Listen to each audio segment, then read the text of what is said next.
Assault stop. Mind skill number 1, awareness.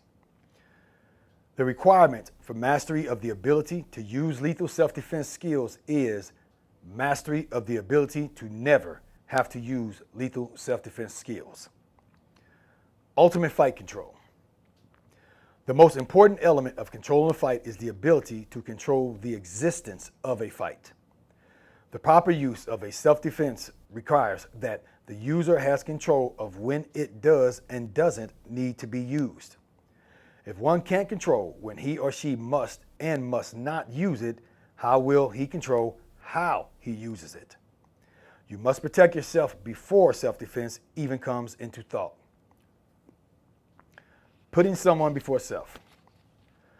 During my career as a professional bodyguard, it was my committed objective to never abandon my client or allow potential danger to get closer to him or her than I was. Even if someone chose to spit in my face, I was disciplined in my mind never to get into a street fight, even with someone who provoked me. I knew that if I was on the ground beating the deserved daylights out of someone, that would mean I was no longer protecting my client. If I ever had to defend myself during a bodyguard situation, that would mean I had abandoned and could no longer protect my client, which would be a dishonorable act of a protector. Creative fighting. Fist fighting potential threats or enemies was not an option for me while protecting someone, so I structured things to more effectively protect my client and I simultaneously. I seized control of everything that would be near my clients and I so that my surroundings and the people in them unknowingly worked to protect us. Here are some of these high and insecurity strategies for you to use for your everyday personal protection awareness. Number 1, know the weather. Bad weather can get you in an accident, traffic jams, and even stuck in a place that you would never even drive through. Knowing the predicted weather allows you a head start on conditions that may hinder your travel. Number 2, assured travel vehicles are full of gas and functional. Running out of gas or breaking down can put you in a position to have to defend yourself. Sometimes it can take over an hour for a tow truck or roadside assistance to get to you. Keep in mind that criminals sometimes travel the roads looking for people in distress. Research your destination. Number 3, research your destination prior to going. Knowledge about your destination gives you an idea on what kind of situations can occur. This puts you a step ahead of anything that could happen because you are expecting it. Is the place that you're attending reputed of problems and troublemakers? Even if it is a friendly establishment, is in a neighborhood that may not be friendly. Will potential troublemakers be attending the area for the type of event that may be occurring? Always have an idea of what you're subjecting yourself to, and you can see bad things before they happen. Number 4, go with sensible friends only if possible. Attend your functions with friends who are sensible and not looking for trouble. It will do you no good to allow a hothead to constantly place you in the middle of confrontations that you didn't start. Keep friends with you who also are aware and interested in safety. Number 5, connect with the proprietor of establishments that you will attend. Get acquainted with the owner, management, and security of the establishments that you frequent. This makes you a valuable face and name to them, which will encourage them to pay more attention to their satisfaction and safety of you. It will also give them pride to make you and your associates feel safe under their umbrella. Number 6, carry a powerful pocket flashlight. Light has many advantages besides illuminating dark corners when you can't see. I advise a small flashlight that can fit on your car keys ring or in your pants pocket. The idea of this light isn't for bludgeoning self-defense purposes, so it doesn't need to be big. I want you to have a flashlight that you're comfortable carrying anytime, anywhere. A small flashlight will aid you in lighting dark corners and areas in the establishment as you pass through it. You could also use your mini light to light your path and the area around your vehicle during night hours. This can ward off potential attackers. Some of them may even assume that you're a cop and totally vacate the area. Light can also be used as a distraction tool for an escape by flashing it in the eyes of your potential attacker. This will cause his pupils to dilate and temporarily blind him. Your mini flashlight can also be used to signal people.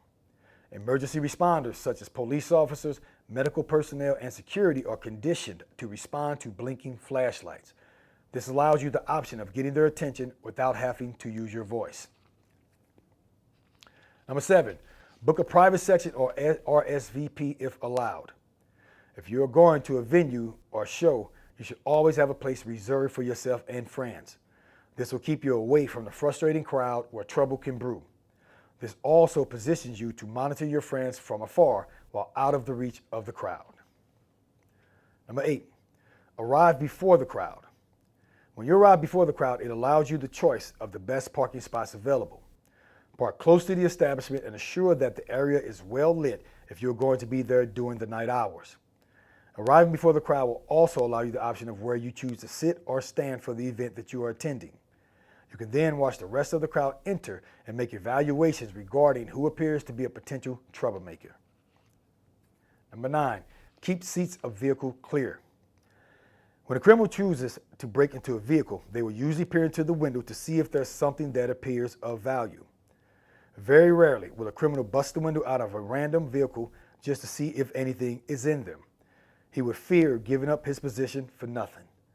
The break-in is a gamble of swiftness, so he wants to ensure that giving up his position is worth the effort.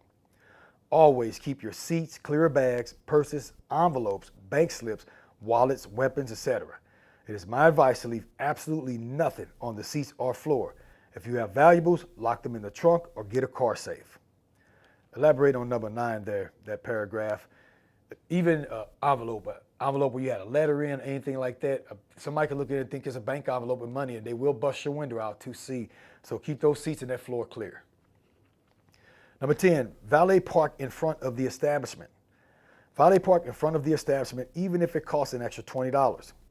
Criminals usually stay away from the entrance areas of venues due to the doorman, valet, host, police, and the consistent traffic of people entering and leaving. It's best to have your vehicle in that area rather than park somewhere out of the establishment's view. There is also another reason that I say it is best to have your vehicle parked in front of the establishment. Regardless of how good the valet's intentions may be, he may valet your vehicle to a dangerous part of the neighborhood surrounding the establishment. This could mean your car being returned to you with the windows busted out from a break-in that occurred out of the valet's sight and control. Number 11, befriend security, valets, hosts, etc. The valet, doorman, host, and security can play a very important part in your safety. These are the men or women who are one step away from what's happening on the streets of the establishment. They usually have ties with the street people and sometimes even the bad guys. If an undesirable person chooses to make a move on you, your friendship with the one of these staff members can bring an immediate halt to this action by their single word. Valets can also inform you of dangerous incidents that may have occurred while you were inside, as well as advise you on which directions to travel to better assure safety. Elaborating on that paragraph, when I was fighting, when I would go out and when I was bodyguarding, I actually, I would always befriend. I knew who the owner of the establishments that I attended. I knew the managers. I knew the bartenders. I knew the waitresses, and everybody got tipped. Everybody did. I knew the valet, and I took it a step further. I knew the homeless people in that area. I would give them my T-shirts. My fight T-shirts were $5, $6 a piece, and most of them were donated to me by companies. So I would hand those T-shirts out, give it to them, bring them food, things like that. And those are the people who know what's going on the streets. They're watching. They know who's who and who's what. And it was almost like I would show up somewhere, and these homeless people would come up and give me reports, what was going on. So everybody has value. Start learning to look at people like that. Number 12, scan and identify potential dangers and dangerous persons upon entering. Before you enter the parking lot of the establishment, look for suspicious vehicles. Also look for suspicious people hanging out in the parking lot. Always ask yourself, why is that there? Why are they there? If you can't make sense of their presence, don't enter the area. Look for police activity. Do the police seem aggressive and frustrated? If so, this may mean that they have been dealing with a lot of incidents. Do you see police officers arguing or fighting with individuals who seem to have no respect for authority? If so, this is a sign to stay away from that area. Scan the tone of other patrons and staff as you enter the area or establishment. Does everyone seem happy to be there with plans of a good time, or do they appear nervous and on alert? Look for potential troublemakers. or the individuals in the area who appear to be looking for trouble rather than enjoying themselves. These are all signs that you may be in a place that could lead to your having to defend yourself. Elaborating on that paragraph there, I can remember I was bodyguarding a celebrity. He was a rapper, a great guy. Can't say his name right here. But I took him on stage, and we were down in Georgia or Alabama, somewhere down south in the hood. And down there, everybody's wearing ski masks in the audience. It was just crazy. And he had somebody on stage with him, his cousin. He was letting his cousin rap, and his cousin was one of those knuckleheads that thinks starting fights with the audience was a good thing. He was paying too much attention to 50 Cent and didn't know that most of those things were choreographed. And he started cussing at somebody in the audience, and the guy's like, who are you cussing at? And the audience turned hostile and started, cussing back at my performer. So I grabbed my performer, boom, covered him, and took him straight out. I put him in the limo and left. No credit. He didn't even know. He's like, what happened? And I told him what happened. He's like, what? I said, look, you are in danger. I don't care about your concert. Anybody has a problem with that, tell them to come talk to me. When your safety is at risk, we leave immediately. And that's how you have to look at things there. You feel a threat, get out of that area. You do not have to be. I don't care who or what it is. Get out of there, okay? Number 13, identify exits. Always know exactly where the doors that lead out of the building are. Try to constantly identify the clearest, fastest path to one of them. It is also a good idea to remain near one of the exits if possible, while also keeping a lazy eye on it to assure no one comes through it with bad intentions. Elaborating on that paragraph, make sure these exits are locked from the outside.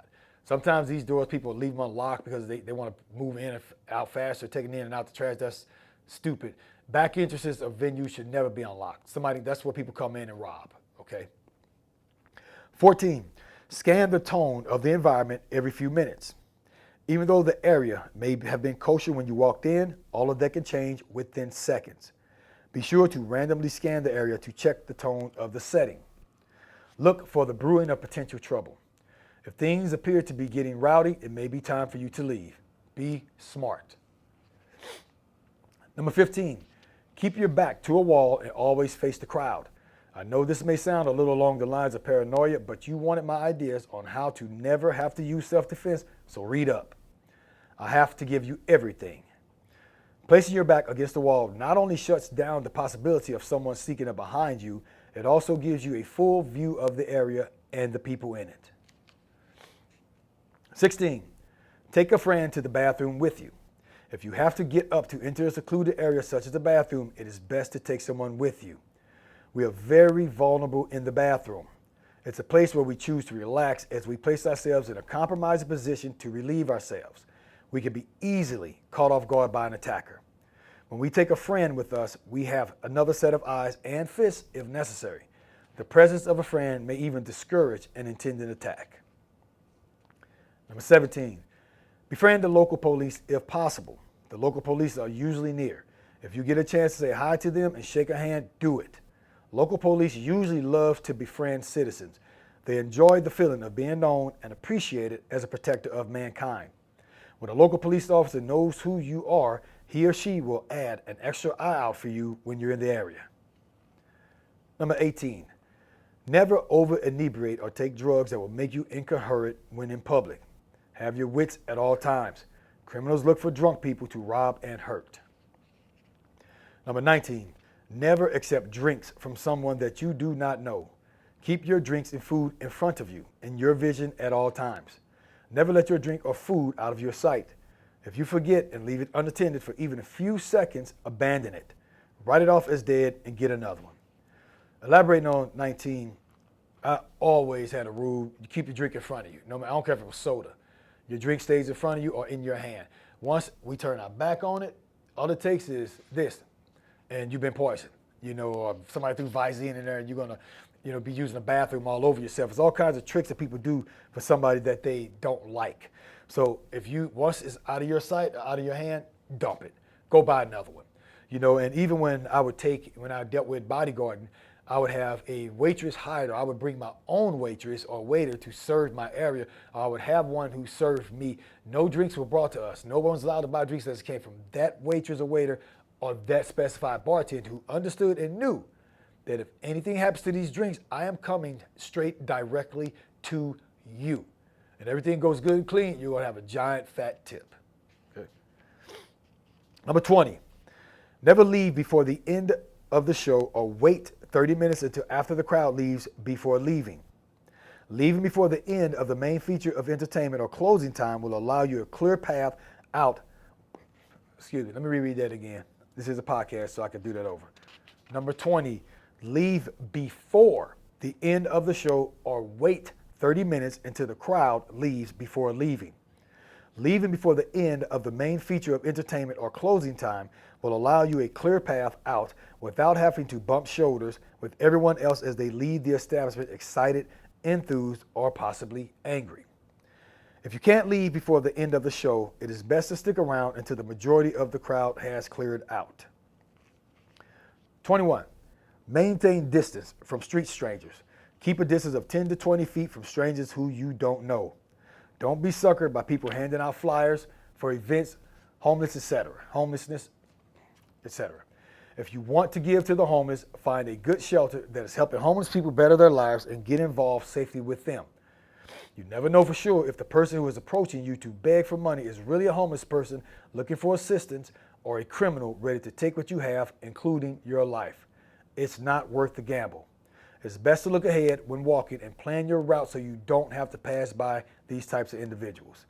And elaborating on that chapter there, understand that criminals, beggars, they set up to ambush you. They place themselves and they time where they run into you. They'll be across the street over there and they'll time themselves walking. Look at it and look at how the timing is going with somebody who appears to be trying to meet you at a certain spot.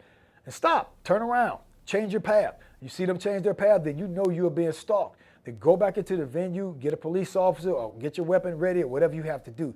But don't be a moron. Look and see if there's somebody stalking you. If there's someone you're walking through, somebody standing there in that area where you have to pass through, they're probably getting ready to confront you. They maybe have a weapon, so lock up, go back and get a police officer, get an authority, get the manager. That's his venue. It's his job to make sure you're safe. Or get your weapon ready to go, but be ready at all times. Okay. 22. Identify and steer clear of suspicious vehicles. While driving, look for vehicles that are moving slower and or faster than normal.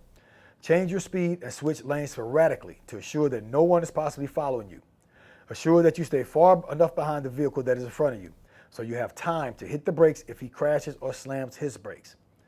I make a practice of assuring that I can see in front of the vehicle that is in front of me at all times.